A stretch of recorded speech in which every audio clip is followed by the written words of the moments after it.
Welcome to the Altcoin Hour, your weekly alpha. Yeah, we breaking down the charts, flipping bags, playing smart, from the dips to the moon shots, connecting all the dots. Let's get it. Altcoin Hour. All right. And we got a lot to talk about today. I hope everybody is doing very well. We got a lot, and clap to you once again. Strong Tuesday. We got a lot of chirping. I'm just going over some things. I see you, LMFG, too. Let me get you up here, brother. Man, a lot going on. You have Bitwise CIO, Matt Hogan, some really interesting comments. We'll get into that. A lot of actual ETF movements. You're seeing some inflow now, but a major outflow. And we'll get into the discussion of this whale group too again. I want to go in depth because there are some individuals that hold as well as institutions, but the OG whale group, it's bigger than you think. So we'll get into that as well. It's a lot going on. LMFG, can you hear us, brother? How you doing today?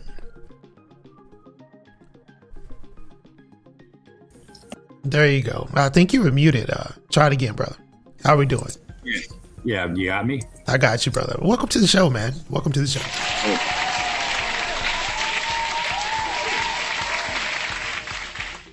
We got a lot of stuff, man. We got a lot of stuff to talk about. The Trump thing, it continues to, how should I say, unravel. I don't want to say, I don't want to harp on it too much. But this USD1 situation is a bit crazy. And we do know Trump did, pardon CZ. Was that a refund for the fine? Was that a refund? The USD1 bag that he received, he has a lot of USD1. We do have the, Abu Dhabi probe as well. But this CZ thing, we'll talk about that a little bit later because Forbes has written an article about it. And it is very damaging. Very damaging. Now, you can say what you want about Forbes, but this is getting some traction. So we'll see, because if I'm I see the comments and I talk to some holders of the token, World Liberty Finance. They don't care. They're going to buy the dip. So, I mean, what's your take, bro? Are you buying that dip, or is this troubling? Because there's other things that we need to talk about. We had a crypto, regulation, meeting. If I am correct, this was to take place today or tomorrow. I think it's today, later today. And it's going to be between the banks and let me cut this music down. The banks and crypto regulators and, some crypto, not influencers, but developers. Brad Garlinghouse, I think he's going to be in this meeting as well. Brian, Armstrong, the Coinbase spearhead, which I think he's walking a tightrope. LMFG, what's your take on this, bro, before we get into this? Yeah, it's funny when you see Armstrong back a week or two ago at Davos. Yeah. I think it was Trink that turned around and called Armstrong an asshole and walked out of the meeting. Whoa, he did, huh? Yeah, this was over at Davos, so because Brian Armstrong was going off on how the banks are going to screw this all up. It's not for the people. So we'll see. And World Liberty Finance, and I never even touched it. Me and my buddy were talking. My buddy was going to get in there, and he talked himself right out of it. He said, "You're going to lose." Yeah. I don't care. Yeah, I remember you saying that last show.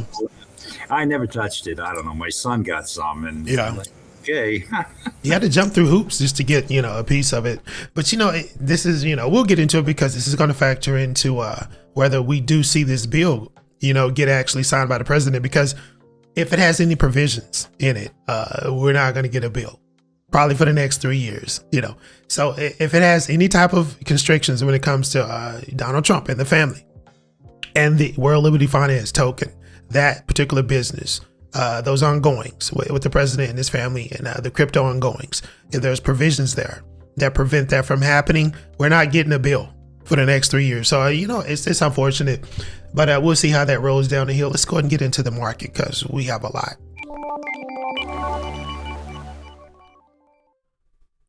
And, Bitcoin, I want to actually start with Bitcoin like we always do, because in LMFG, we had this discussion last week. Dead cat bounce. I believe we have the third Can we say this? The third dead cat bounce in a row when it comes to Bitcoin. And we're consolidating just under 70K. The line looks great as we look at this line. The line looks great, you know, it's a consolidatory line. But we're not breaking resistance. And we're getting back pretty close to 62. We're at 68. I don't know where this goes this week. I don't think we're going to get any type of agreement when it comes to it. And we'll get to Scott Basin because he's blaming Coinbase. He did this indirectly, but we know who he's talking about in this clip. We're going to get to this clip here in a little bit. But as far as Bitcoin, we talked about this. $58,000, I think, is the next stop, especially if things don't go right this week. We are going to get a new Fed, but that particular appointment, the wash, I think it is, you know, there's some discrepancies about what Trump has said in the last couple of days about the new appointee that is supposed to take the place of Jerome Powell. Maybe it's a mistake. Kabasi letter is saying everybody's taking that out of context. Trump didn't say that there was a mistake. He was talking about the chairman Powell, not the new appointee, the new one he's endorsing. $68,000. Is this a cliffhanger? Are we hanging over a cliff right here, bro? Because I'm seeing a lot of sell orders that are coming in. And I know you look at a different metric, but I'm seeing a sell wall that's about to erupt. What you take? Yeah, I just sent the email the other day. I said 55 to 60. Right, it said be careful. You know, DCA and the stuff that looks good, and you don't know. I mean, yeah, the Clarity Act. There's no way this thing's going through. Like, no, it's not. There's, you know, I think there's a couple of the big guys out there with the big followers on Twitter, and I replied to them. I said, "There's no way." I said, maybe if 100 of the amendments get drop kicked, because I'm sure those 140 of them, they're probably all pro bank, and if it's all pro bank, he's gonna knock it down, and that's what they don't get. And like you were saying, all this stuff. You watch. I bet there's stuff in that thing that against the mining companies, because they just bought 20% of American Bitcoin, you know? So it's crazy, ugly. It is a very ugly situation. And you brought up the miners. I think that's a big mistake to it, because, you know, we talk about the OG holders, which everybody's saying the OG holders are actually the reason why Bitcoin is sliding. Actually had a weird situation that happened in Korea with a particular exchange that actually dumped a lot of fake Bitcoin onto the market. I don't even understand how that can happen, but there's a huge investigation going on with these ghost Bitcoin that actually caused a downslide. Now, you know, honestly, I think it was organic. I don't buy the ghost Bitcoin theory. You know, we may get into that, but, you know, I'm looking at $68,000, barely clinging at this point in time with a huge sell wall that's pending right now. And you have ETF, you know, fluctuative flows as well, in and out, a lot more outflow. And if you caught my recent video here, I think it just went live. That particular OG group is led by BlackRock and Grayscale. And then you have the individuals like Winklevoss and Saylor, which have their own individual bags, along with Saylor's MicroStrategy situation. And then it goes on from there, guys. The miners particularly and predominantly make up the OG holders. So when you go attacking the miner group, I don't think that's very smart, because this is still POW. They run the ship. They are steering the ship. They are the rudder, essentially. The miner group. Don't attack the miners. That's very, very stupid, in my opinion. I'm seeing a lot of that. It's very interesting. By the way, the hash rate dropped 11% too, which is very interesting as well. So $68,000. I'm going to stop with the Bitcoin report because, well, actually, I want to move to this actual report because there was some movement, and I think it's not bullish at all. This is just a lot of whales that are actually, you know, true holders of Bitcoin, and they believe in it. I want to get into this because I found this to be this headline to be very, very interesting. Bitcoin whales just moved $4.7 billion into cold storage while regular investors are busy panicking and selling the dip. So let's take that headline into, you know, and let's just encapsulate that. And I'm going to give you my take on this. I want your take on this too, LMFG. Major Bitcoin inflows signal long-term holding even as ETF outflows persist. painting a complex market picture. Now, the cycles are broken. We do know this.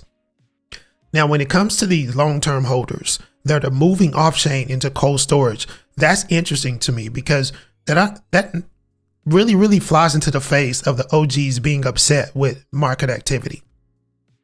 If I'm moving my Bitcoin into a cold storage situation, that doesn't mean that I'm upset about, this institutional intervention, that's the narrative.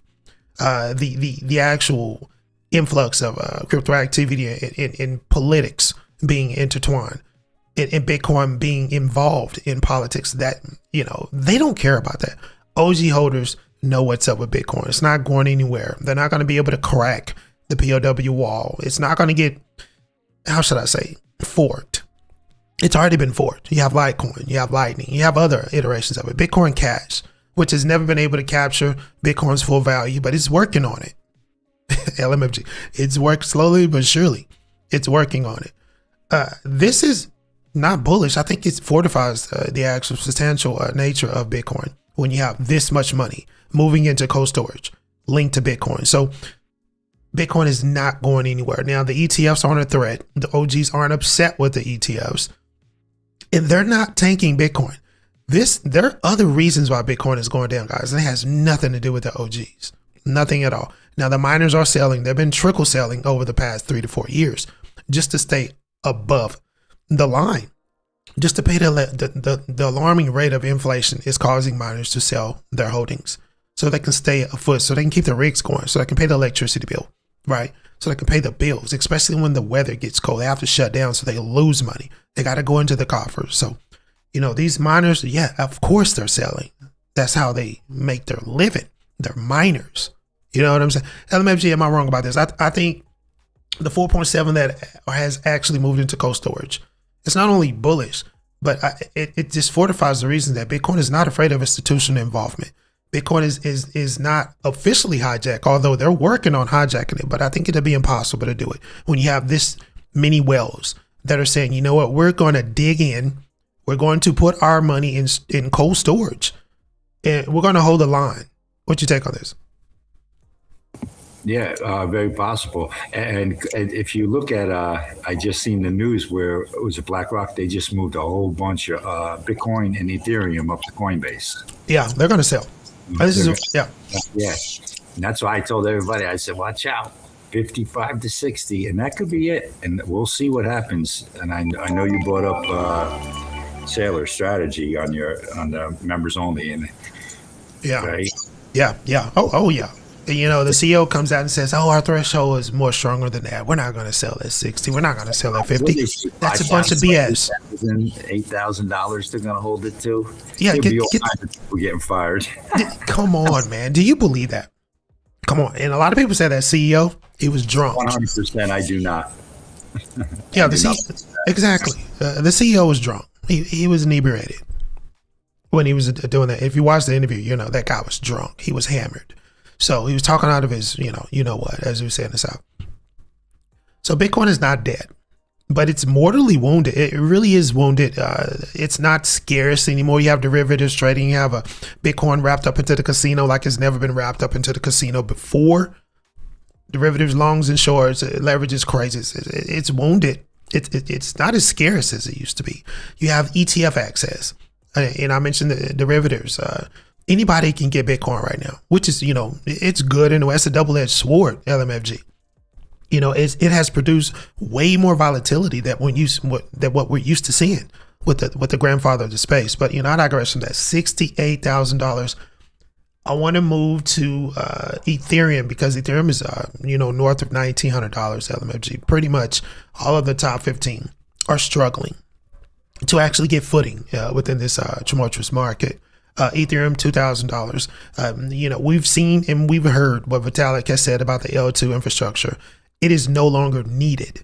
Now, there's one that I believe they're going to hang on to, and that's Linea.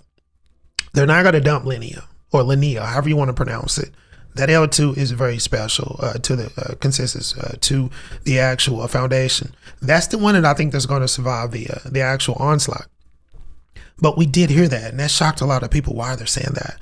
Well, if you know, that was a temporary fix until everything got, restructured. And we have Glamsterdam coming up, which is a major update that's coming up. We already had the previous update. So I think Glamsterdam is going to actually provide that footing for ETH to where, post Glamsterdam, you won't need the L2s. You're only going to need that one that's, apparently has a link to Swift, and it's going to be, leveraged by Swift and used for payments and things of that nature and other things as well. But $2,000 for ETH. I was looking at a report today. A lot of people just bought ETH in 2025.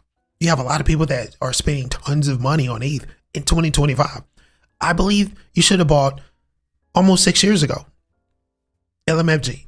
Are you buying shit tons of Ethereum right now?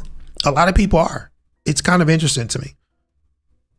Now myself, I was never a big Ethereum fan. So but like when it drops down to $2,000, right? Like right now, yeah, I got $50. I put it in there just to put it on the side for the fees. And I don't know if you noticed the other day, I seen the Ethereum fee, it was at 22. We've been flowing at like 0.1 and 0.4. It went up to 22 the other day when it got real volatile. You talking GUI? You're talking about the the GUI on Ethereum just went through back to the old days to $50 for a transaction. Yeah, that's the thing that a lot of newbies don't understand about Ethereum. It can get very expensive, very, very quick. I spent $200 to buy $300 worth of stuff. Yeah. 4 years ago. You know what I mean? Crazy. Yeah, and the L2s were supposed to, kind of offload that, kind of help that out. But, it is what it is. I still love ETH. ETH isn't going anywhere. I still love ETH. XRP, $1.39, right? Getting pretty close to, $1.50. 8% down within a 7-day period. We got an XRP report because apparently a lot of Bitcoiners are moving into XRP. We might get into that. I thought that was very interesting. And I saw your tweet. You're saying XRP to $15. With Kramer's intervention, reverse, inertia. It's like, I was being a clown. Just because Kramer says that means, okay, the opposite's happening. Yeah, we're going to need Kramer's reverse inertia on that for sure. What's really crazy with XRP, they've had so many milestones, and every time a milestone hits, the token takes a dip. I really don't understand. No, absolutely. I totally get it. What they just said yesterday. Okay, so on the 18th, February 18th, they're coming out with a DEX where only the banks will be able to access. So this is probably like a subnet on the XRPL that only the banks can access. This is huge, guys. And it's still floating at $1.39 now, right? It was $1.42 or whatever. Yeah. You got a nice consolidatory line here. Go ahead, brother. My bad. And then you got 21 shares is just applied for an Ondo ETF. And so now I seen a couple of things just a couple minutes ago. Oh, Ripple's going to buy Ondo. Yeah, I saw that. What the hell is that all about? People find it so funny. You got to laugh. Well, it's for clicks and likes, Been seeing this for years. But I do see consolidations coming. I've been saying that. I don't know. I don't think I'd way too soon for Ondo, I think. They better not sell out. Yeah. It's very interesting. Very interesting. $1.39. It did drop all the way to $1.15. Almost below $1 on the 5th of February. So that scared a lot of people. But it's interesting. Let's go ahead and let me see if I still have that report, because I thought this report was really interesting about the XRP movement. And I think I lost that report. I really do. I think I lost that report. Yeah, I lost. No, the report was refreshed. Well, I read it, so I can give you a synopsis of it. You've seen a lot of Bitcoin activity. Outro. A lot of the actual selling was transferred into XRP during this dip here. I think it was $1.14, February the 5th, when we dipped here. You can clearly see that. This massive buy wall. After that, massive buying of the dip all the way back to I think it was almost $2, and then we kind of crested at $1.39 at this point in time. So if you bought, and a lot of the buys that came in were actually Bitcoiners, which is crazy. It was very interesting. Now we're talking, retail. We're not talking institutional buyership. Nobody was converting their ETFs or anything like that. But some of these were new incomers as well, from what I was, fresh addresses, from what I've researched. So that LMFG, I thought that was very interesting. The Bitcoin to XRP conversion there. You know, it went all the way almost back up to $2 at that point in time. You can clearly see this buying of the deal. This is the classic buying of the deal pair, guys. So 140, we did take up to 140. You have Solana, which is the Solana thing is very interesting right now. $82. Same deal, February the 5th. This was prior to some interesting news that was coming out here. Now, Jupiter is really dipping into it as well. A lot of people are upset about the Jupiter token as well. A lot of grumbling about that. I think it's at 15 cents right now. People are very upset with that deal. But it has really nothing to do with Bitcoin, guys. We're going to get into an actual statement from a prominent X page here. Guy has a huge platform. He has some very interesting things to say about altcoins and where we are at this point in time. Why the developers aren't getting flowers, right? Why they are getting shitted on, essentially. And everybody's all about buys and sells. People are not caring about altcoin actual utility right now. It's all about the memes. It's all about making the money, buying and selling and get it out. KOLs are wrecking and have wrecked the space when it comes to altcoins. These are interesting statements, and I'm going to get into that once we get through this countdown because I think it's relevant. And the Solana thing, it's kind of circled because the pump.fund intervention and things of that nature, which is separate now, but $82. LMFG, are we getting close to buying Solana? I mean, it's consolidated at 82, got all the way down to 75. I mean, are we there yet, or does this need to go lower for you to think about jumping in? Yeah, I only have very little bit, and one of my buddies was all hot on it. You remember last year or so, everybody was I remember that, yeah. He pays for the advisors, and they're telling him Solana. I told him no, and he was buying his stuff at like $200.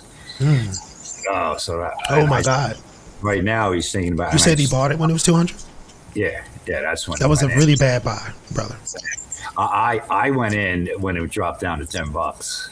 I went in the first thing 5 years ago. One of my first coins. I bought like 8 coins. You know what I mean?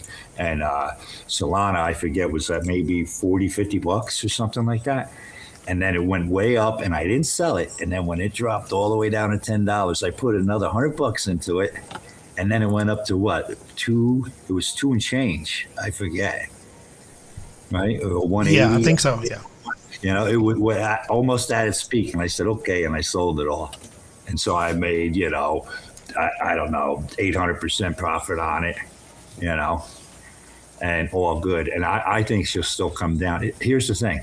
I don't know what's going to happen. This week is heavy. Yeah. You got to realize we're waiting until the 18th of next month to hear from the FOMC. And now they're coming out. And guys, you can't make this stuff up.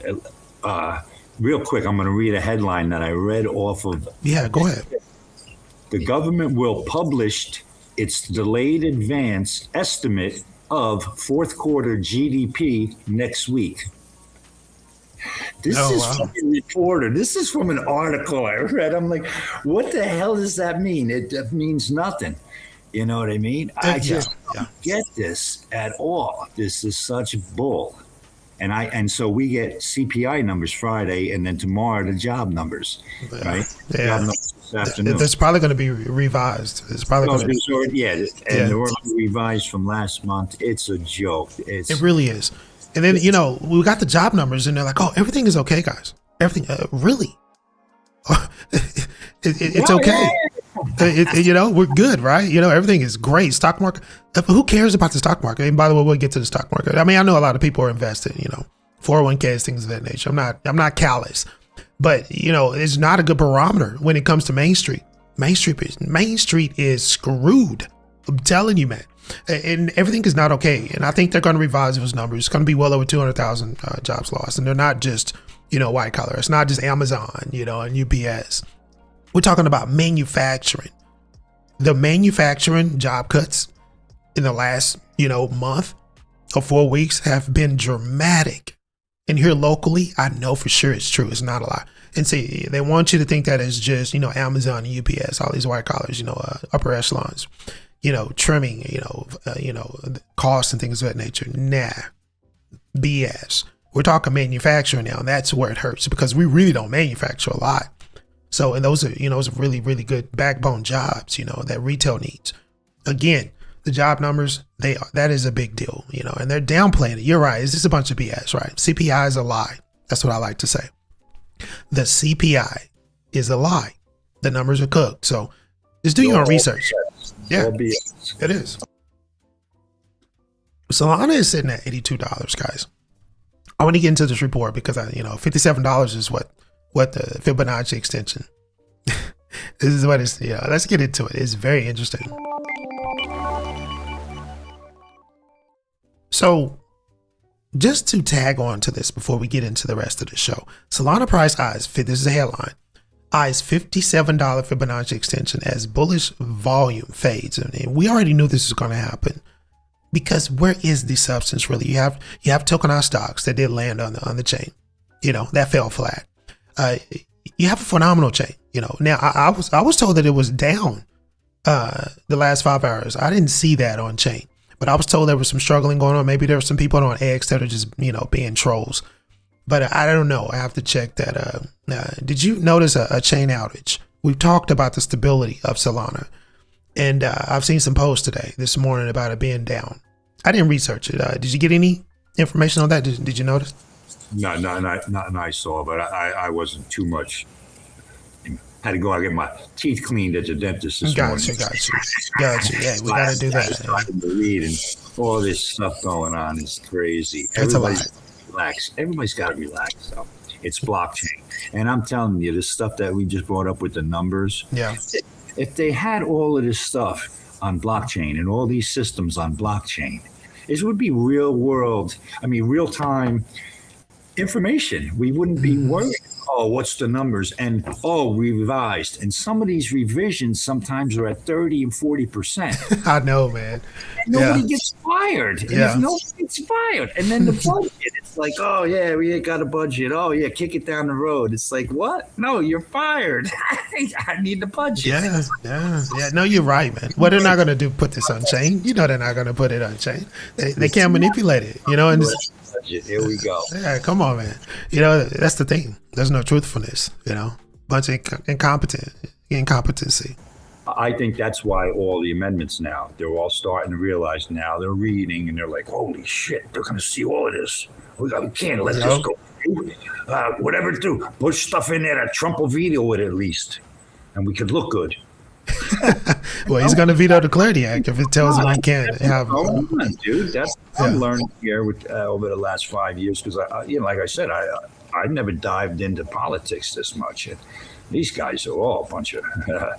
Well, there's a level of dementia there. There's a level of Parkinson's there that spreads the gamut. I got to tell you, bro, there's a lot of Congress is very unhealthy right now mentally. And I'm not trying to talk about anybody. I'm just saying a lot of them should not be congressmen. They're mentally ill.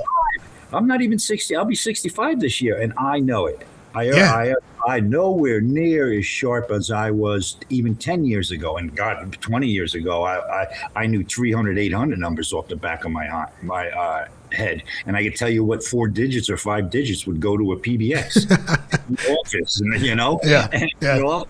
what the hell? And now, no way. No, exactly. That's what I'm saying. And they're making decisions. They're making financial decisions. They're making interest rate decisions. It's a little wacky. I could trace this, weird decision making back to the bunker busters in Iran. We almost 10 or $15 million that was spent on bunker busters, and they absolutely hit nothing but an empty mountain. Who made that decision? What are we really doing? Did we really have that money to spend? These decisions like this bother me. And then on a financial level, with this crypto legislation, we have the same people that are actually debating this, and we have Coinbase. Listen, I digress. I digress. So let me get to this Solana thing. Solana price remains under constructive pressure as fading bullish volume persists, and unresolved liquidity issues as well. Below price opens and things of that nature. The door for the actual move to $57 is substantiated by the extension. So, Jesus. $57. This is where we're going. This is where it leads. This is where the things are actually pointing to. So I'll digress because if Bitcoin drops below that 60 grand, hits 58 or 55 grand. Yeah. I think it's going to be a bloodbath all the way across the board. Well, we're getting pretty close to 68.5K, guys. So, Tron, 27 cents. Justin Sun, he keeps pumping his own back. He keeps pumping that. I was just going to say, there's no way in hell this is still TRX, the great pump. Yeah. He's probably got so many Bitcoin, Ethereum, and who knows what else he has, Solana, and he's not dumping a ton of anything just to hold it up. That's my opinion only, but I'm telling you, he's doing it. Yeah, it's very interesting. I would do it too. What the hell? Yeah, I mean, he got into a little trouble. He got the wallet froze, the World Liberty Finance wallet, still frozen. So, and then Trump is really mad at CZ, bro. I think CZ in his last little interview, he basically blamed Trump's tariffs for the actual crash, the 1010 crash, saying it wasn't Binance. Trump is very pissed off at CZ. And then this USD1 thing, which we're about to talk about, comes up. And then the World Liberty Finance Pro, Trump's having a rough year. He's having a rough year. We're about to get into that. Dogecoin, 9 cents. Bitcoin Cash, $517. You have Cardano, 26 cents. I believe Hoskinson, he's doing his own thing now. Is he freelancing, bro? Is he still with ADA? Is he a freelance? I don't know what he's doing. The last video was kind of weird. It looks like he was kind of selling everything. I don't know. You said he was selling the Black Hawk. Is everything okay with Hoskinson? Is everything okay with ADA? What's going on with Midnight? What do we got going on here? Because we're looking at a 10% down, bro, within a 7-day period with ADA. Right, and they just finished up that Japan, and I think they finished in Hong Kong, and now there's 3 more shows, and he's out there saying that he wants proposals from projects on the Cardano network. Yeah, he'll dive into them and help him out, so he'll become a developer for him and invest into him. So he is freelancing. I knew it. He lost $3 billion, bro. You got to do some freelancing after that, bro. You got to. I think that means nothing to him. That means nothing. Well, no, it doesn't. It doesn't. But on a nominal basis, Jesus Christ, that's a lot of money, bro. Yeah, that 70,000 square foot clinic that he just built, that is right there. He's set for life. Well, good for him. Yeah, good for him. He's a good guy. He was really good for us, man. He really is good for the crypto community. He's very honest. He doesn't walk that Coinbase line or that Brad Garlinghouse line. He's a renegade, and he doesn't want to go back to Washington. And he's seen some things that scare the living daylights out of him, as I say. So he's freelance. He's doing his thing. God bless him. Cardano, 26 cents. Hyperliquid 29 is regressing again. Yeah, a lot of people are pissed off about hype, but it is what it is, and it's not Bitcoin's fault. It really isn't. A lot of people are blaming KOL, which is nuts. But we're gonna get to that. You guys got to hear this because I think the guy's speaking the truth about KOL. Canton, 16 cents, and we'll round it out here with Chainlink, $8, guys. $8 for Chainlink. That's crazy. They just got plucked and leveraged again. Pretty big entity is going to be using this platform. So, man, $8. This is easily a $500 situation. I keep saying this, telling you guys, going into the bull seasons that we're going to see here coming forward within the next 5 years. Once we get all of this weird stuff, out of the way, get some stability. Right, and CME Group just put ADA, XLM, and Chainlink up. So you got ETFs there. Yeah. See, the bulk of the altcoin. Oh, I'm glad you brought that up because the bulk of the altcoin ETFs haven't even been launched yet. On a widespread level, they're still waiting on. A lot of them are going to wait on this legal clarity. So when they do kick off, then I think you're going to see the legitimate, not all the altcoins, because you're going to have a lot of them that are going to go to zero. Guys, I'm just telling you like it is. A lot of them, and some people are probably invested in them. They're going to go to zero. Okay. Only a small group, and I mean very small, very tiny, are going to actually be ETFs. Yeah, correct. Exactly. Very small group. Blue chips are going to be able to actually ride this wave up because they have substance. They have ecosystems that are going to be applicable. They're going to be able to, house and facilitate tokenized asset transfers. RWAs. They're going to have built-in marketplaces. They're going to have prediction markets within their ecosystem as well. That's a big thing that you're going to have to actually compete with other ecosystems. You know, if you're smart, you're going to have that clarity too coming up too as well, because Nevada is going in hard. It looks like the federal courts are actually agreeing with Nevada. Prediction markets are going to have to register as gambling entities. They're going to have a license, especially if they're going to offer sports related prediction betting. So that's a lot of money. So a lot of them, the serious players, they're going to get those licensing. So and that's going to change the landscape for prediction markets. It's going to make them a little smaller, more legit. So, and you know, I'll leave it at that because we've got to get into some other news here. Market cap and I'm talking globally with the market 2.34. We're down almost 3%. So we're below 3 trillion right now globally. So we're not where we need to be. And I think we'll get there.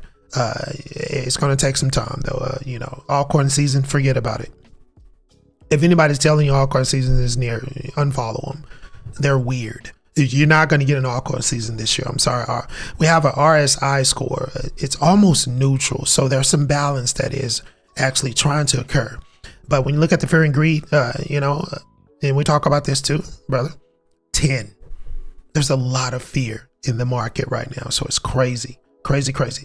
Let's go ahead and get into the stock market real quick before we get into this other news. Everybody to DCA when the fear is that way, especially down these numbers. Yeah, you have to. Yeah, but don't just buy anything. Don't just buy what those KOLs are telling you. Right now with Right. with the ETFs coming out, I'm telling you, this is the way to go. Yeah, it is. But see, that's the thing that I was talking about with the Bitcoin. We're going to get into some Bitcoin videos. Sailor's out there, you know, shilling as well as he should be. He's knee deep in the blood, as well as ETFs. Stock market, guys. We're looking at the stock market right now. Let's get a little brief report because it does correlate, especially the NASDAQ. It's down 56 points. It was doing good earlier this month, but you're seeing some downsliding. Futures. You have NASDAQ and S&P 500, a little negative range right there. So things are actually correcting. It was doing great earlier, but things are starting to correct. You know, when it comes to commodities, we always talk about this. Oil correlates as well, getting pretty close to $70 LMFG, but we're doing some backsliding. All of a sudden, I don't know if there was some recent news that happened within the last second, but the stock market is reacting a negative to it, whatever it is. Under the bonds, 10-year and 30-year, they're down, which is decent. We need them to come down a little bit more, especially that 10-year, so we can get some mortgage rates reductions, because 6%, 6.5%, no one's buying homes right now. And that hurts the bottom line when it comes to, you know, country activity, when it comes to productivity within that housing market. But I will tell you, when we get these homes on tokenized asset platforms and marketplaces, when we convert these into RWAs and we'll be able to tokenize these properties, I think you're going to get more selling. I think it's going to be more advantageous for these builders to actually produce more sales, because you'll be able to, you know, get your product and your properties out on a global aspect. Using Zillow and Wayfair, you know, not Wayfair, but Zillow and all these Reventure, things of that nature. These internal marketplaces for properties, you know, I think it hurts builders, LMFG. I think once you get them tokenized, get them in these, you know, make them RWAs, put these properties like homes and land on these tokenized marketplaces, then globally that exposure is huge for these builders. And I think they're going to sell more properties. You know, what's your take on that as we move on? Not only the new stuff, dude. My house, I'm telling you, when there's clarity and this thing is done, right now I was looking at Proppy, and then there was another one, but they're good in Florida, a couple of states here and there.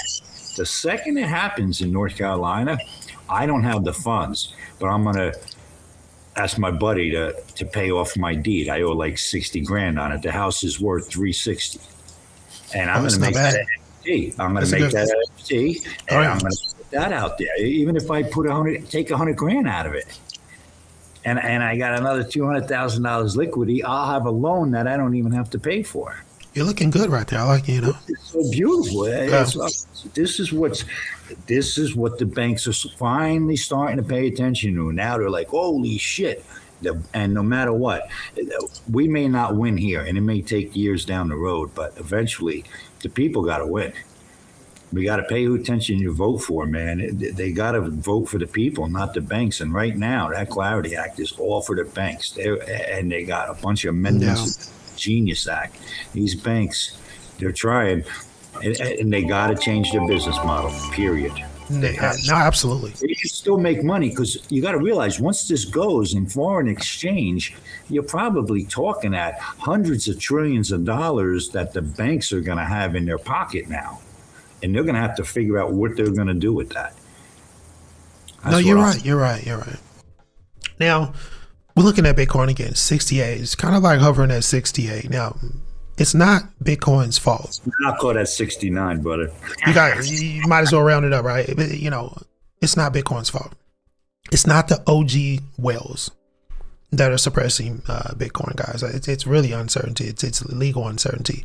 It's the weird shit that's going on up top when it comes to Clarity Act, market structure bill. We need that. This is why everything is kind of like just smoldering. Everybody's got the pause button.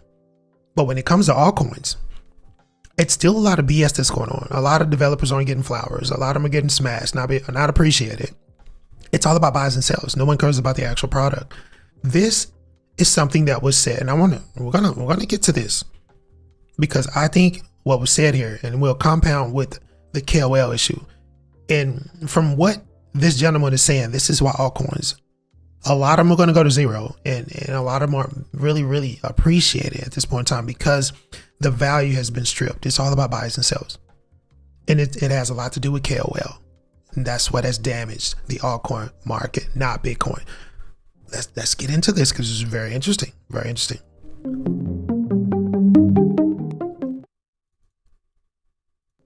Let's get into what was said first, and then we'll react to this. I want to get your reaction on this, bro. Very interesting. We've kind of entered into a world where people just don't really care much about altcoins at all. So it's kind of, they're just kind of losing, people are losing interest in them. I think we might go into a period where literally no one cares about altcoins for, a year or two. And most of them just simply go to zero. I think that's a good thing, because I think it actually might lead to real development in the space, and not all this garbage pretend development that we, have pretended to have with meme coins and all this other stuff. What's your take on that? Because that was a very heavy statement. A lot of it is obvious. We understand what he's saying. Most of us do.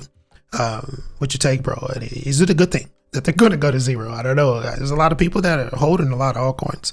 And did he speak truth about that statement is heavy? Did he speak truth? And by the way, welcome to the show, Mom. I see you. Hope you're having a great day. Yeah, and I do agree with that, man. I believe a lot. And here's the thing: I don't think they're going to go away. I think you're going to see the developers go away, because they're going to get hired up by the projects that make it. And then they're going to take some of that technology possibly and spread it into others. Remember, everything is open source here. So you can have a lot of collaboration and bring a lot of things into other projects. You follow me? Oh, yeah. I look at it. So the guys that have been building on Solana, the guys that build on Ethereum, the guys that build on Cardano, you get a few of those guys in a room. What can they come up with? And that's where the companies are going to start coming in. That's where Ripple's been buying companies like crazy. A lot of crypto companies. Yeah, crypto.com has been doing a lot too. They just announced that, they want AI.com, but they've been doing a lot of buying too. That brings your developers, and there's your workspace, and your brains, rock and roll. Well, he expands, Mr. Bitcoin, he expands on the detrimental effect that KOL has had on altcoins. It's all about buys and sells. And the gray purge, I talk about the gray purge a lot, and I think it's needed. I think he's right when he said we need to purge the filth. And he talks about KOL too being a big part of why the purge is ensuing. And it's not Bitcoin's fault. It's not the institution's fault. And a lot of developers have just given up. They're putting their blood, sweat, and tears into these projects, and no one cares. So they just give up and run away. They just leave. Take the money, what's worth, and just leave. Speaking of altcoins, 27 is the index. Bitcoin is in full blast mode. It's been that way for some years. So there would be no altcoin. Look at these altcoins. Top When you have Pippin up, what is Pippin doing? That's another meme. Up almost 1,000%. This is what he's talking about. No substance here. Just meme. You know, God bless the people who are making money. You know, hand clap to you. You know, make your money. I'm gonna hand clap people who are making money in Pippin right now. But over the 90 days, right? I'm not a hater, you know. But it just is, you know, this is not going to carry the space into oblivion. This is not going to carry us to the stratosphere. Pippin is not. You know, the banks aren't going to, involve themselves in this activity. This is not going to, you know what I'm saying? To me, I call it a meme coin. It's not an altcoin to me. You know, altcoins to me are your Cosmos and your Polkadot. You know what I mean? Yeah. Condos and projects with something behind them, and you know, real world assets, decentralized finance. Not a fart coin or a Pippin, you know. No, I totally get it. Yeah, but this is what KO is pumping. They're not pumping, hype and stable, and XTZ, Quant, XMR. They're not doing that. They're not. That's not where the money goes. It goes to Pippin. It goes to meme coins, and this is what Ben is talking about. It's where they're headed in the wrong direction. You know, look at these. You got Pippin that's leading the charge. You have River, Kite. MYX is exchange. Canton, like to see Canton there. That's some substance there. Chains, Pax Gold, love that. Those two gold, tokenized gold situations, love that. Sky, Just, Zero, love those two as well. Bitcoin Cash, Genosis, we love those, but those percentages are lower. The memes are running. That's not good. Because you know what I'm saying? Because most people lose money on that, and you have the outsiders looking at that. They're taking that as if that's all the space offers, and it's not true. Now, look at all the substance. You talk about the substance, your Quant, your XMR, your NFTs, your World Liberty Finance, which that's probably going to, go down in flames, but I digress from that. DCR, XTC, yeah, Bitcoin there too as well, down 37%. Atom, some people say Atom is done. It's crazy to hear that. Tonecoin, BNB, Caspa, Flare, Crow, these are your substantive situations. XDC. Aster, everybody's pissed off about Aster, Morpho, DeFi, all of these are in the red. You guys see this. This is substance. No one cares. Look at this. And this is what Ben is talking about. This is why a lot of them are going to zero. These are actual substantive situations that are down. They're headed towards their all-time lows. This continues. I don't believe I see syrup in there. Do you hear anything about syrup? Yeah, it's right here. Almost 40% down, bro, within a 90-day period.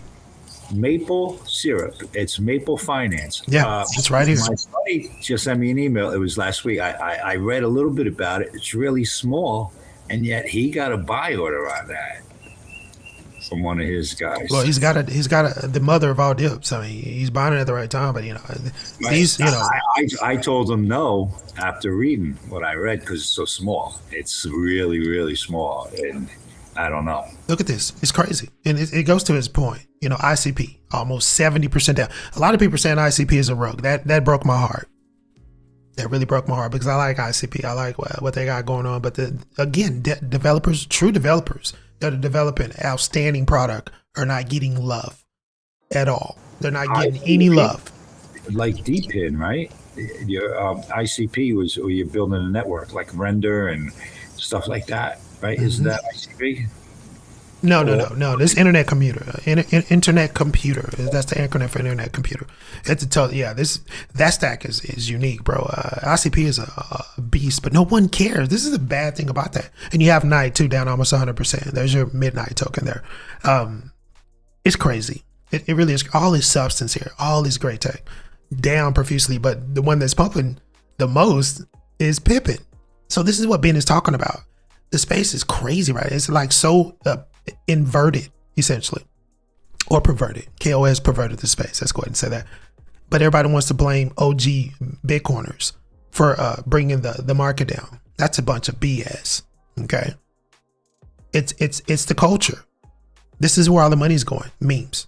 It's not going into the substance. Look at what's happening to the substance. It's being decimated because developers aren't getting love. And you think these devs are going to stick around? Man, this stuff is going to zero.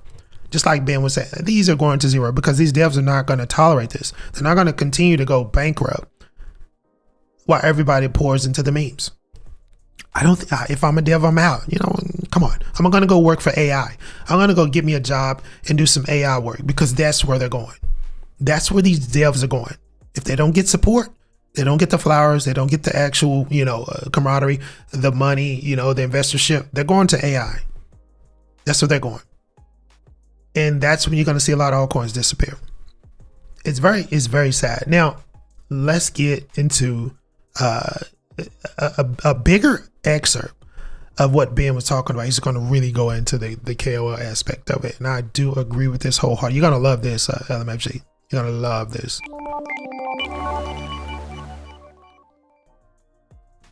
I mean, I guess I don't really think that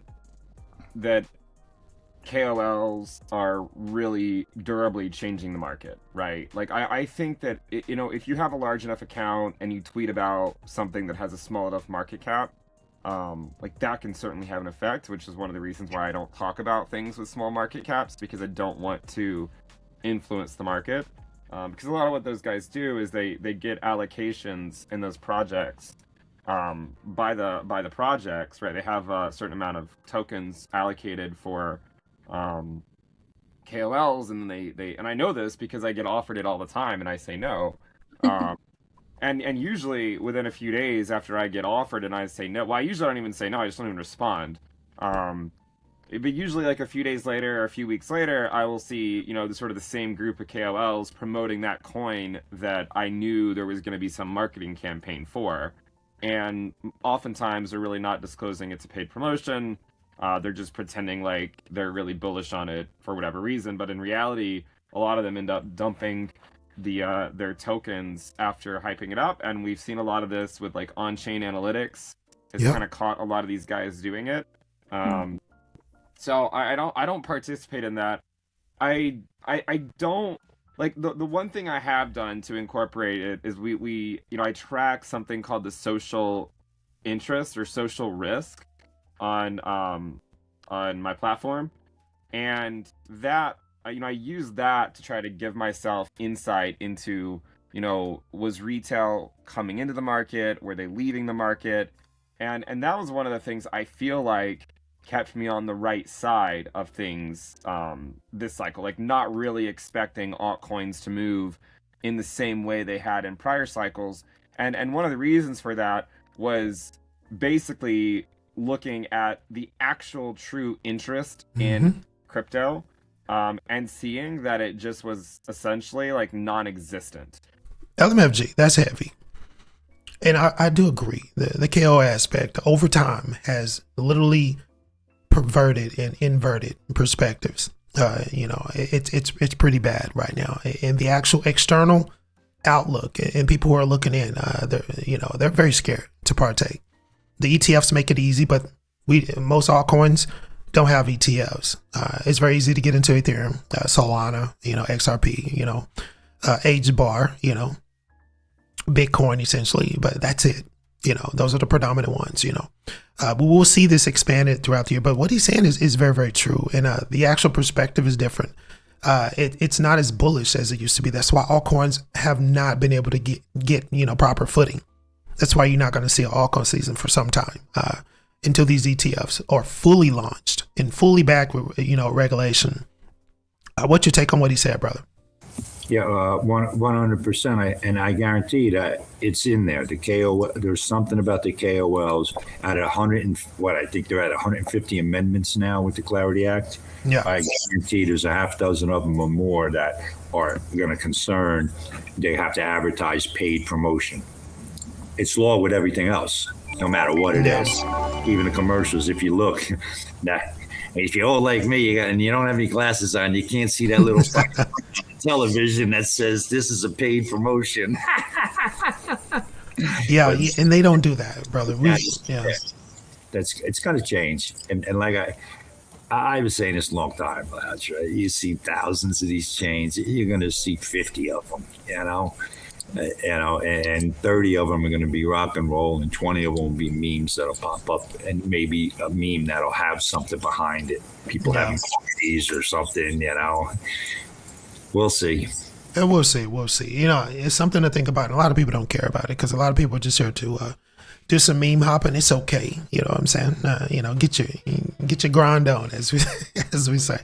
Get your meme on. I get it, but that's not going to propel us to success. That's not going to propel us to a massive exposure, because we know what happens with memes. The majority of them, 99% of them, just crash and burn. So I don't think I want that to be the flagship. I don't want that to be the poster boy of the space. We definitely, it's going to have its place, but we need more substance. And a lot of the substance is dying right now. This is what Ben is talking about. The altcoins are dying. They're going to zero. And a lot of the good ones, the devs are going to get tired of spending their own money to keep it afloat. And they're just going to walk away.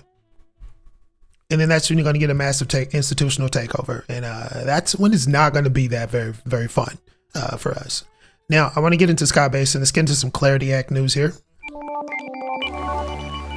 This is interesting right here, what he's saying. Let's go ahead and get a little peep into what he's saying here, because I think this was directed at Coinbase. Quick on this crypto legislation that seems to be hung up in the Senate. Secretary, do you expect that the Clarity Act will, in fact, come back for a markup? And why are we having a debate about bank margins? Where do you stand on this? Do you think crypto platforms should be able to pay rewards, pay customers for moving stablecoin or money out of traditional bank deposit accounts and keep them on crypto platforms? Where are you on that issue? Again, Maria, I think what we're seeing in the crypto market over the past few months means more than ever that the U.S., we need market structure, we need clarity, and we need to get this across the line this spring. We got a few recalcitrant actors who said, well, it'd be better to have no legislation than the legislation we don't want. And I think both on the banks, the other crypto firms are united against them. So we need to get this across the line. The U.S., under President Trump's leadership, the U.S. is becoming the crypto capital of the world with our best practices, best regulation. And for crypto to remain a viable digital asset and move forward, we need to get this Clarity Act done. So you think it'll come back fairly soon then? I'm optimistic, and there's bipartisan support here. I'm not that optimistic. Yes. I'm not that optimistic, bro. No, actually, I'm starting to not like this guy because absolutely. No, if he's saying he wants to push this thing through, it is totally against the people. It's all for the bank. Yep. And he will burn his bridge with Trump. You watch. If he puts this thing and tries to push this thing through and Trump sees it and Percent is saying, yeah, sign it, he's going to burn the bridge with Trump. You watch. Well, he stepped on Coinbase. That was an indirect shot because, Brian Armstrong, he's the only one that's like, hell no. 100% there. That was right. Yeah. There's no other entity that's against this language right now. It's Coinbase. That's the only one. And if there's other people, they're not really rearing their head. They're doing it in secrecy. I 100% believe between Barron and Junior, they got the Clarity Act, they got all those amendments, and they got red ink over the whole 150, 300 pages of amendments. This is on there. It's all red ink. Yeah. Yeah. Listen, I don't, this is the thing. And I actually posted this. This guy is not crypto friendly. I'm sorry. This is a ruse. He is not crypto friendly. He is for the banks. It's all smoke and mirrors. Absolutely. Trump is, I'm pretty, it's a business situation. Wherever the money is, Trump's going to go. So, and we know Trump's actual true, feelings about Bitcoin. Some years ago he posted, if you know, he was never really friendly to Bitcoin. He always has negative things to say about Bitcoin in the past. He's even tweeted this, very negative things about crypto. But all of a sudden, when he realizes there's money to be made, here comes the meme coin, the Trump meme coin hits, Melania meme coin hits. The whole family had a freaking meme coin. And then there's World Liberty Finance, which we're about to get to this because this thing is about to explode. And he never should have made a deal with CZ. I think that's what's going to bury the situation. But with Scott Basin, he's all about the banks. And basically, he's basically what he said is, get out of the way, Coinbase. Brad Armstrong, get out of the way, or we're going to push you out of the way. This has to go through. Because you know what I'm saying? This guy. That's why I'm starting to not like him, man. Yeah, this is what's happening. for the people. Blockchain is for the people. It's so beautiful for us. The money's that. Why do we only get 0.1% interest when we can get 4 to 6, 8%? Exactly. North of that, in your synthetic zones, what I like to call synthetic zones, when you can take a Bitcoin, and put it into a DeFi application and get yield up to almost 15% on that synthetic token, which is pegged to the original token. You can do that on Zeus. You can do it with BNB on Zeus as well. This is what you can get with DeFi. The banks hate that. You can go on Coinbase and get north of 3% on your USD holdings. All you have to do is hold it. You have to put into a weird contract, staking contract, and get it locked up. All you have to do is hold it. You can pull it out anytime you get ready. You have full access to that. And you get those rewards. You're not getting that at your credit. And here's the thing. The banking committee, it's really the credit unions that are really pissed off. And I didn't know this until last week. The credit unions are the ones that are really pissed off, because they pretty much didn't really see this coming. We had choke point, for the last 5 years. We had a Gary Gensler who basically put the brakes on any type of crypto adoption when it comes to banks. So they were like, okay, we're good. We never have to worry about crypto. We're never going to have to worry about this DeFi shit. Nothing to worry about. Well, here it is. And they're shaking in their boots and they're like, you know what, Scott, we need you to put a brake on this. We don't want anybody to be able to have access to this, the yield. Because if they do, they're going to leave us. They're going to leave us hanging, because all we can offer is 0.10%, right? Credit unions are only offering 0.10%. Money markets, barely above that. I think the most I've seen right now is a 1%. Who would pick that over 6%? This is what you're getting with RLUSD. 6%. Who's going 1%? Who's going below 1%? No one in their right mind would take that, and they know it. So instead of offering more competitive rates, they're just going to try to pay Congress to squash it. And this has been going on for years. And this guy right here, let me tell you, he's not crypto. This is not our friend. It's a ruse. Okay, so this is the actual fight that we have here. And we only have one entity that I know of that's actually trying to put their neck out. And that's Brian Garnhouse, Grual, that's Coinbase. And I think, they put their platform on the line at LMFG. I believe Coinbase's platform is in the crosshairs too. Do you believe that? Yeah, that's coming. I could see it coming, bro. Remember, they just dropped that lawsuit. What was it? Again, see, getting old. I ain't got the mind. I shouldn't be in Congress. They dropped that lawsuit just a little while ago, Yeah. And this is huge. The banks have to change their business. I just I put the question out. How much money has been moved through foreign exchanges per year over the last 5 years? 9.6 trillion per day, 3.5 quadrillion a year, right? And so that's foreign exchange. So cut that number in half, and that money goes to the banks. Because right now they have to cover each side. If they're doing $1 trillion between Japan and America, they have to have $2 trillion cash sitting there and locked up. So with blockchain, you cut that in half. You no longer need that. You only need one thing. No, whether absolutely. It's whether it's XRP, whether it's their own coin, it doesn't matter. You do it via blockchain. And that's huge. And so they got to take those funds and get into a different business model. And I'm serious. Hands down. Yeah. And until that happens, just be prepared for the volatility and the ups and downs. And once that happens, just chill out. And I think it's going to be years. The more remember, what was it? 2 months ago, we said, Hoskinson said 2029. I can see it, brother. Yeah, man. He may be a time traveler. I don't know, because I think he's right. And this guy is not our friend. He's not friendly to crypto. Nothing against the guy personally, but this guy is all banks. He's for the banks. He's put in there for the bank initiative, and he's pushing the line. He basically called out Coinbase and said, "Get out of the way. You're stifling and you're putting a wall up against what the prime initiative is." And that's to prevent the banks from being basically decimated. So, you know, we'll see. I think you're right. Trump, this Scott Bessent and Trump, they're gonna come to horns, man. They're gonna butt heads on this, because that, as we see the language right now, there's some provisions that are in place to prevent any type of crypto dealings when it comes to political individuals, including the president. It bars it. It literally bans it. So Trump's not going to sign this. He's going to butt heads with his secretary here, and it's not Coinbase's fault. It's really not. They're just trying to do the fight the good fight. A lot of Democrats like them. I gotta tell you something. Oh my God! See, this is what I'm saying. I hate crypto and politics are kind of like running parallel right now. That's what we didn't want.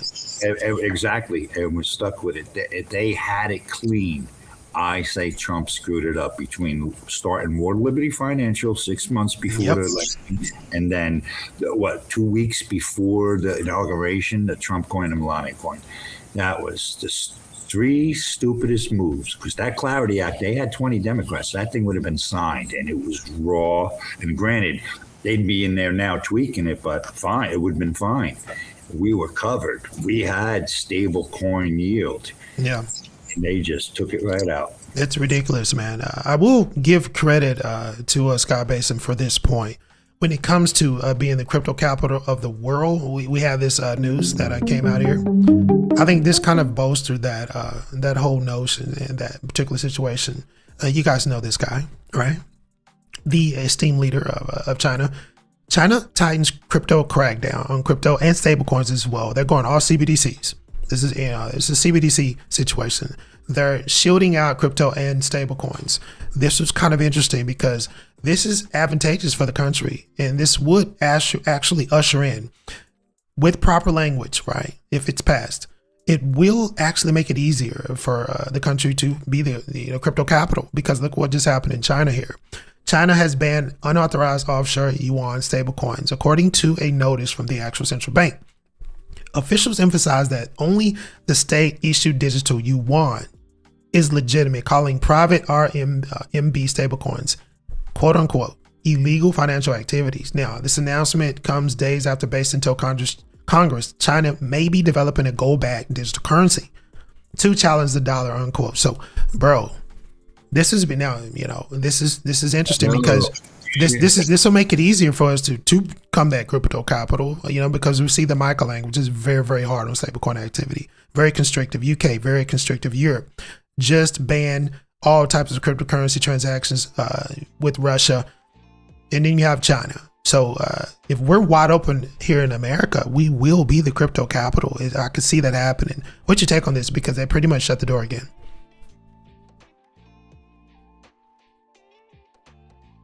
No, I think we lost LMFG. Did we lose you? No, I'm here. I just asked the Google, and it started talking about where's most of the miners, right? They have how many miners and all the power that they've been building. They're putting up like 20 coal plants a year. Yeah. They're building these data centers. So these AI data centers, you don't need much out of a huge data center to be mining Bitcoin on the side. Yeah. You got power air conditioner, right? No, it's very true. But you know what they're going to do if the miners are attacked? They've been buying gold now for how long? It's been a while. It's been a while. Yeah. And then they back that digital yuan, and they RLUSD, USDT, USDC, all illegal. You know what they're doing. Wow. You already know what they're doing. The implications of that, I got to think, man. Holy shit. I also want to bring this up, because it's going to put us in front of the crypto capital notion, of course, but that the double-edged sword, it has 2 sharp edges. This is bad, because if they back that digital yuan with gold, it's going to be the new standard very easily, because our dollar is fluctuating. And if they turn the printer on, if this wash dude, what is it, man? What's the guy? Wash? Wash. If he gets in and lowers the rates, really, really close to zero, hyperinflation, here we come. The dollar's toast.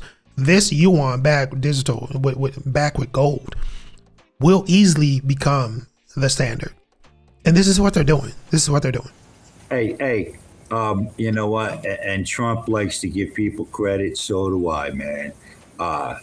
Kudos to him, because this will be great for the Chinese people. Absolutely. It really Absolutely. will. You know, they're already living in communism, so no matter what they do, it's all done. They know exactly. So what? Now it's digital, and now there's going to be money behind it. So it will Big time, solid money. Yeah. Right, increases against the dollar, the yuan, and all the others. Yeah. Yeah, and we could easily now, He's smart. I mean, granted, I don't like him. I don't like the communist stuff, but he's I guess he is for the people, I guess, in a way. Listen, you have Japan doing the same thing. They're strengthening the actual yen here, and that can be very disadvantageous for the treasuries. But this is what the Genius Act is for. I think this is why they built it like that. So if the Japan thing goes bonkers, we have a fail-safe, essentially. I don't think this is going to work, though, but this is very interesting, what they're doing in China and back in that yuan, basically blocking out every other thing. When it comes to the miners, they can easily switch to AI. So that's not a problem for those miners out there in China. That's just going to drop the difficulty rate for the other miners that are in America and across the board. They got the power. Absolutely. Yeah, they'll just turn those miners to AI production. So it's very interesting what's going on, guys, in this space. Let's get to this before we get out of here. So we got to talk about this. Did you think it was a good idea for him to pardon CZ? Now we know why. And the pardon was issued before we even knew the involvement, not only with the Abu Dhabi situation, billions of dollars there, but the actual purchase. Binance holds 87% of USD1, and this is part of this probe. This is starting to boil over for Trump. The pot is full and it boileth over. LMFG, here's the headline. Binance, who's the founder of the actual Binance? We're talking CZ. He was pardoned by Trump. Did you know that he holds 87%? I'm talking Binance, not CZ. Now, I'm pretty sure he's invested as well. We know he has a private investment. He has a huge stake in World Liberty Finance as well. 87%, bro. That the Binance is holding 87% of this USD1 situation. Crazy. I'm telling you, man, I'm definitely getting old, because I looked at the numbers and stuff. I said, Jesus, this guy put $2 billion in there. Yeah. He's got holding like 80%. And I was 80% off. Man, I'm doing math now. Bro, CZ is a mobster, bro. That's bad. That is a bad look. It is, man. I mean, he pardons the guy. He bought the pardon. We already knew he bought the pardon. It's substantiated right now. He bought the pardon. It's in. They don't even care about anybody knowing. It's in your face. The fraud is crazy. The last I looked, it was like 2.5 or 2.7 billion. I'm going to check now. Yeah. So here's the top line on this. Binance holds about 87% of the USD1 stablecoin, which is entrenched within the World Liberty Finance platform, which was built by Binance Toolage. Bet you didn't know that. CZ has his freaking paws all over this thing. It's crazy. And this is, this is speculative. This is kind of like alleged, but I think, Trump's like, yeah, pardon you, build my platform, collateralize my stablecoin, help me out, hook me up with the Abu Dhabi. I could be wrong, allegedly. Well, that number's way off now, because they're at 5.3 billion. So that number's way off at 2 billion. So now what are you talking? 30%, 35%. That's crazy. And this report dropped on, yesterday. It was very, very crazy that this. So he bought more. Way off. So he bought more. We know he bought. Binance bought a lot of Bitcoin recently too. Oh, we got it. We got a bill. We got a bill. So here's the thing. No, you good. You. The stablecoin issued by the Trump family, crypto venture, World Liberty Finance, a greater concentration. We're continuing this top line.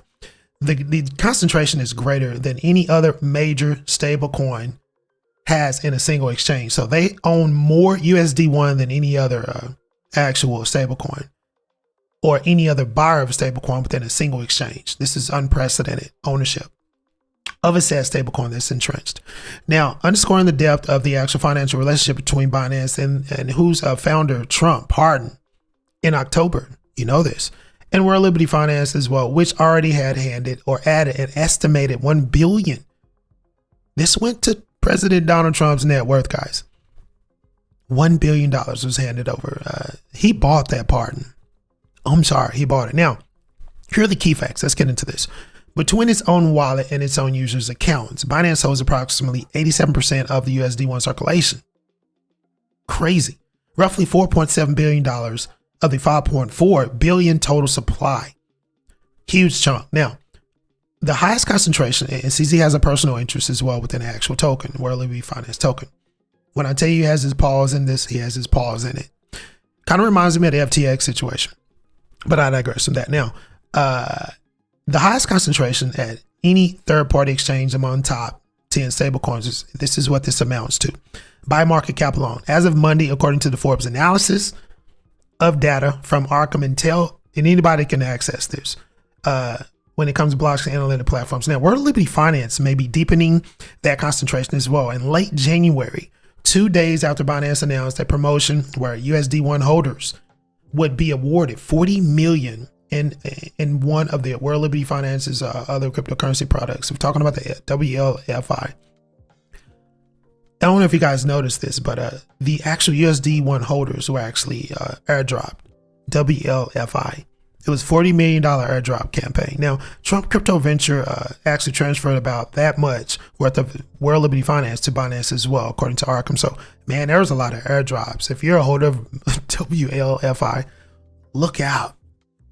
Look out.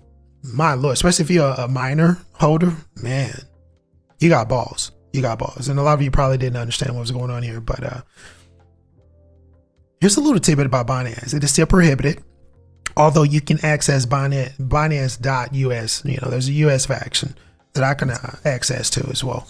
I don't know about you, brother. Do you still have access to that? Still can't. I keep hounding Tillis. I hound state senators and stuff.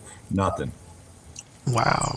So the Binance platform that actually has the 87%, it's kept outside of the US. It's kept in the Binance control wallets, which are mostly held on behalf of customers outside of the United States.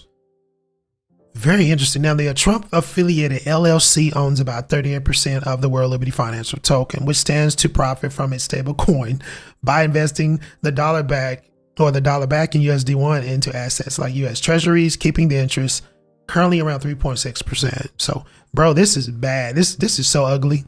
This is so nasty. I mean, it's right in your face too. Right in your face. You have people that have been put in jail for this. What's going on here? But this is the president we're talking about. It's nasty, nasty work. Now, Binance told Forbes, this is a response.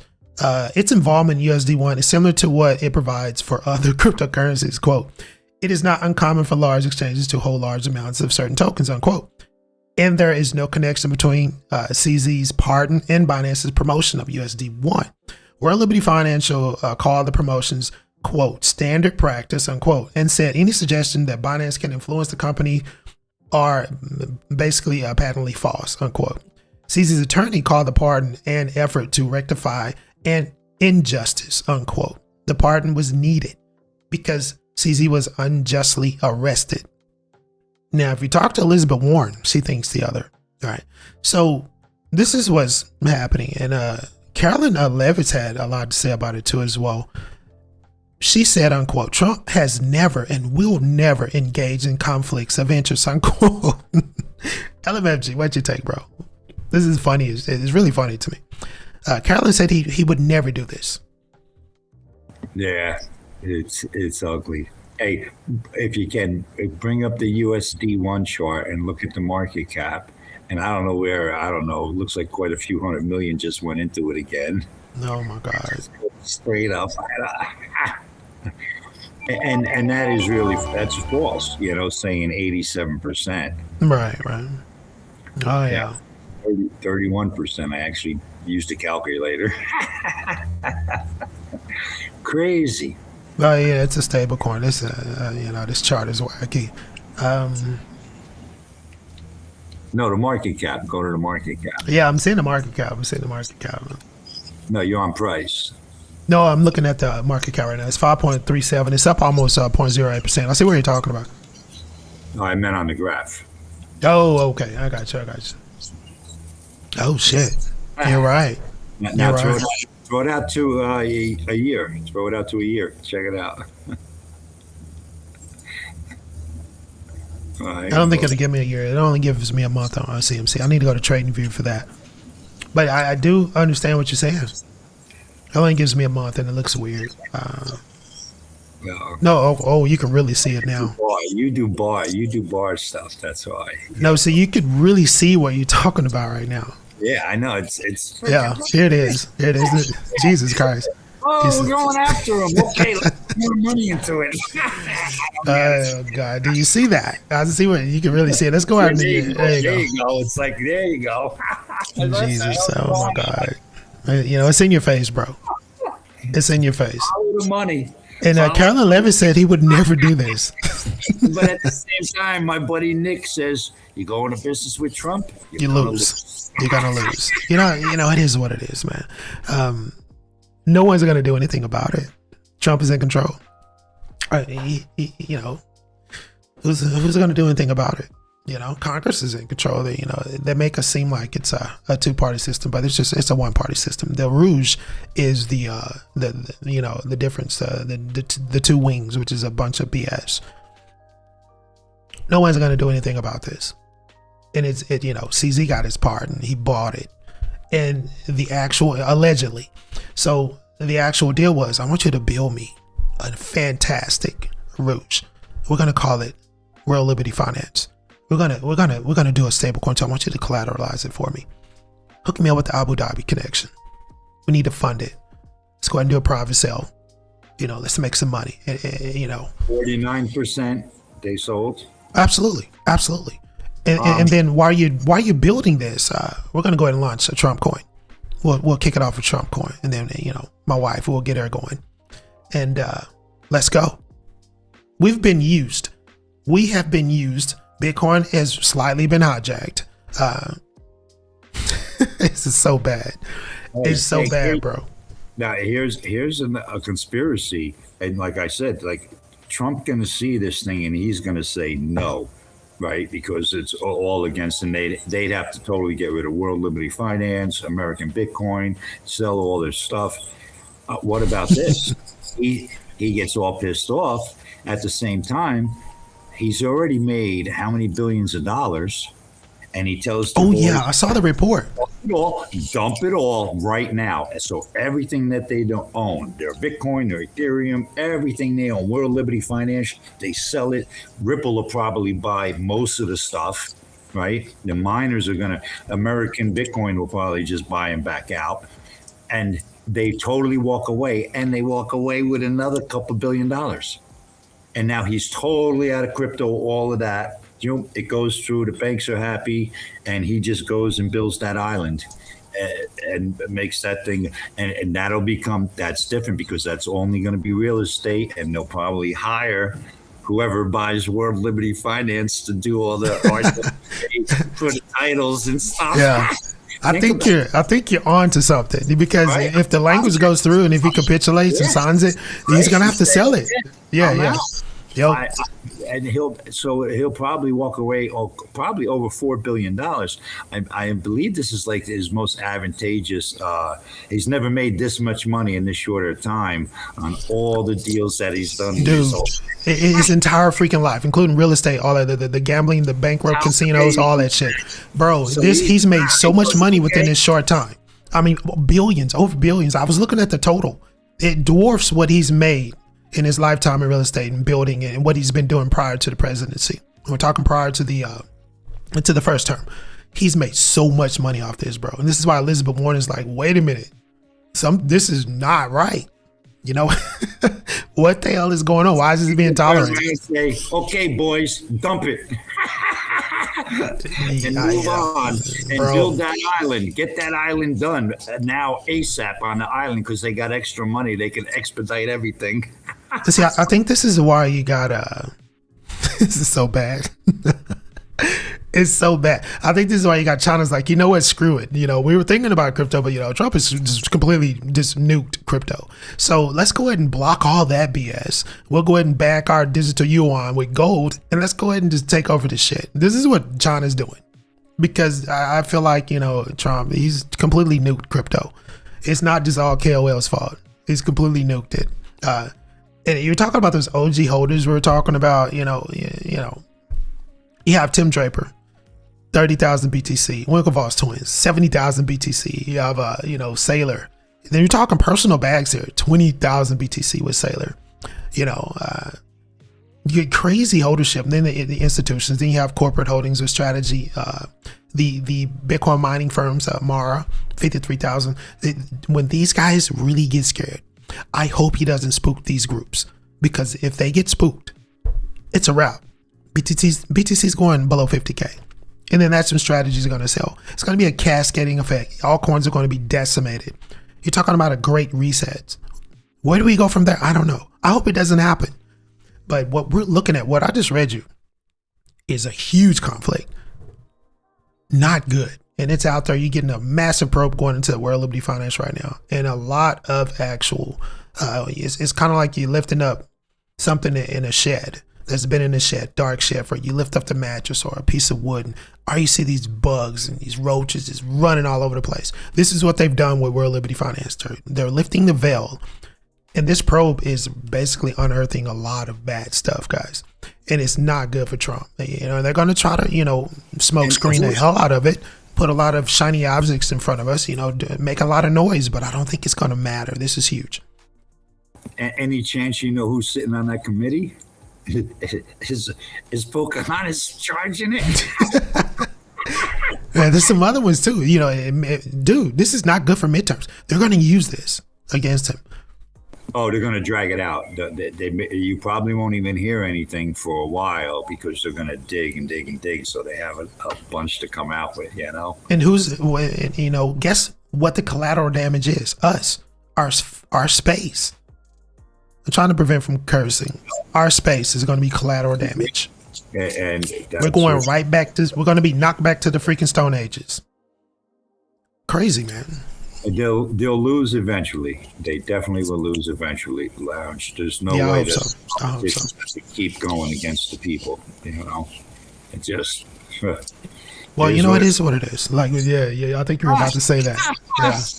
Yeah, we can't do anything but watch this train wreck, It is what it is. It is what it is. So Bitcoin 68,000.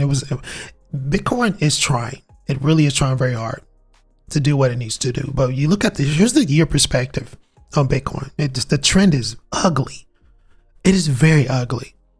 And we were doing so good in October. And then, and I'm talking last year. Oh, we're doing so good. It looks so great. Over $120,000 Bitcoin price. Looks so great. What happened? What the hell happened to the market, guys? It is what it is, as we say. So I'm not seeing any other, I don't want to even go back to look at the news, because everything is so, so bearish right now. But when it comes to anything, SBF is back saying that they were never, this is what SBF is saying. FTX was never insolvent. They never ran out of money. It was all Joe Biden's fault. This is what he's coming out and saying. He was thrusted into doing what he did, saying what he had to say. He was given a script. They were never insolvent. FTX was never in trouble. It was a facade. I did quite a bit of reading on that, and that's kind of true. This is what he's saying. This is what he's coming out saying. It shouldn't have been that way. What it should have been is FTX should have had 4 to 5 times the funds that they had. They pissed everything away. You know what I mean? But all the real estate that he bought, it pretty much everything leveled out on what they had. It was pretty wild. And what they were investing in, pretty wild. Yeah, it is. Yeah. Well, He ain't getting out. No way. No, he's not getting out for sure. Did you catch the Coinbase Super Bowl ad? Because a lot of people didn't like it. Did you like it? Did you feel duped? My wife, we're watching the game, and I'm sitting there, and I'm like, "What the hell is this?" Because I didn't watch the halftime show, but I recorded the thing, and we went over there and watched the Turning Point, and then I had to watch the commercials. And when that thing came on, I'm looking at it, and I'm like, "What the hell is it?" I said, "This has got to be a crypto commercial." And then sure enough, and they spent what? That was over half a minute. I think it was no, I think it was like 25 seconds or some shit like that. Whatever, still, you have $500,000. Yeah. You're so pissed off because so many people turned away. No, you want to see here's a reaction. I thought it was, and then we'll get to the member giveaway and get out of it. Advertisers are flipping. Marketing guys are getting Yeah, fired. yeah. Check this out. This is freaking hilarious. This is a live reaction to it. It was funny. Secure. Everything you need, you better rock your body now. Everybody. Okay, watch this. It's gonna come out. Rock your body. And check the response. So loud. Everybody. Okay, here it comes. Look at that reaction, bro. That's not what Coinbase wanted, right? That is not. I hope I don't get a strike for that. I think there was some I don't know, was it Backstreet Boys or something like that? I don't know. NSYNC was in the back. But listen, that reaction was not good, and I don't think they got a spike in traffic after that either as well. So this reaction was not good, bro. Everybody's like, why did you do it? What are we doing? Now we have a negative reaction. You didn't get any push on that on chain. This fell flat on his face. A lot of people are saying the previous ad was better. Did you catch that? I mean, did you catch it live? Yeah, but when I worked at Robert Plant, and I worked with marketing departments there, and I like something like this. We're talking about it, and you're saying Coinbase. You know what I mean?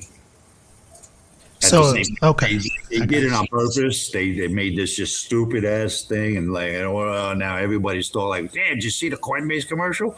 Yeah, the only thing you're talking about really is the Coinbase commercial and the Budweiser commercial. Yeah. A lot of the commercials were horrible, to be honest with you. They were horrible. It was a joke. My wife was laughing at them. I'm like, it's corny. I don't get it. I like the old ones, man. Let's go back to these commercials. No, I totally get it, man. I miss the old ones. A lot of what we saw was it was not good. It's not good. It was pretty, and I saw a lot of AI too. They were very lazy this year. They used a lot of AI, and I think people are not really impressed by that. Granted, the Bud was, but I'll tell you, that was kick ass. I think the Budweiser commercial with the little eagle. Yeah, I love that one. I love that one. Baby Clydesdale, and that was nice. Yeah, we're not even going to get into the halftime show because that was a whole. Not even going there. I got posted. So I was like, yeah, okay. I hope that you don't let your daughters listen to this guy. Okay. Yeah. It was interesting. But Coinbase. Ooh, boy, they got raked. Oh, they're still getting raked for that right now. So let's go ahead and get to the member giveaway, guys. We're going to give away some SOL today. Hopefully you did enjoy the video there. The member video content.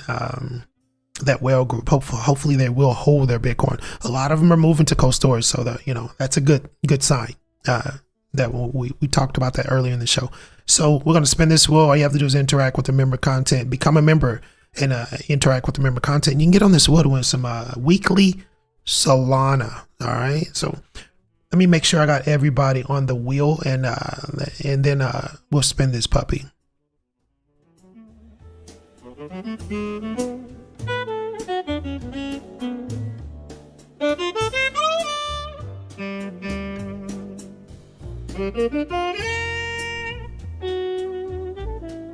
don't know about everybody else, but it's like 65 degrees here, hanging out in a t-shirt. It's beautiful. It's supposed to get really cold down here, down here in Texas for a couple of days here this week, and then back to the 70s. Yeah, I had to run out earlier, and farmers are turning over the fields. It's a beautiful thing. Yeah, man. Hopefully you don't get any more cold spells, because it's been really weird up that way, man. You guys are pretty good freeze recently. So it looks like we're good here.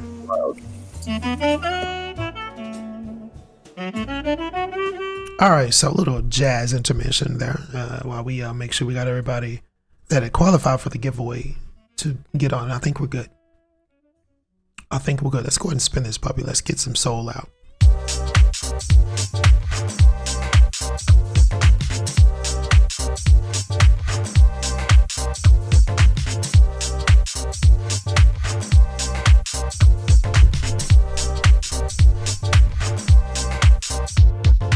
LMFG. Look at who's on them. Let's see if you're gonna win. Oh, it looks like you got it, bro. So LMFG, you are the first winner. Well, how about that, man? Hand clap to you, brother. How about that? Just like I hadn't seen you win, man, in a while.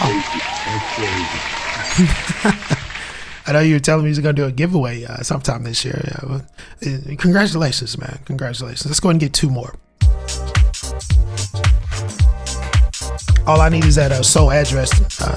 I think most of the members understand. That's how we give the SOL out. Just send me that SOL address. Then we'll get you the SOL. Looks like it's going to be Saya 1780, I believe. Absolutely. So we have Saya, I think it's Saya 1780 is going to be the second winner. We need 1 more.